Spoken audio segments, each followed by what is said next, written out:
রওনা দিয়ে দিয়েছি, আমরা এখন সিঁড়িতে আসি পুরো বাবারে।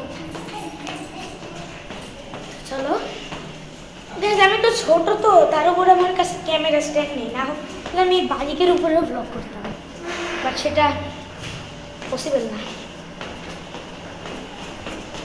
এরকম সিঁড়ির আরো একটা ব্লগ আমি চেয়েছিলাম।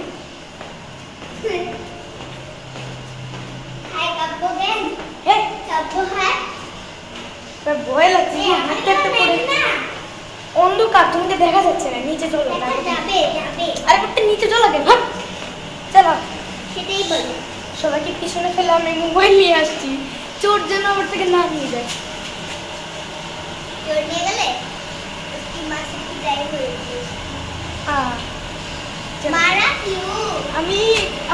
আমি চোর ও কাবি বাপু।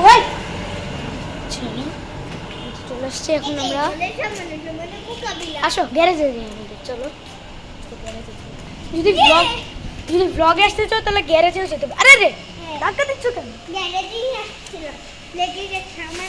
আমার হাত ব্যথা করতে ধরতে ধরতে,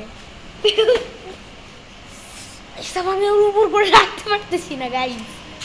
আমি এরকম একটা, তুমি কি আমাদের সাথে বাইকে যেতে চাও? কিতে যাব? তোমাদের জন্য তো আমরা আলাদা রিক্সা করব। তুমি যদি বাইকেও যেতে পারো, না হলে রিক্সাতে গেলে কোলে বসে টুং টুং করতে হবে। এখন আমরা আমাদের বাইক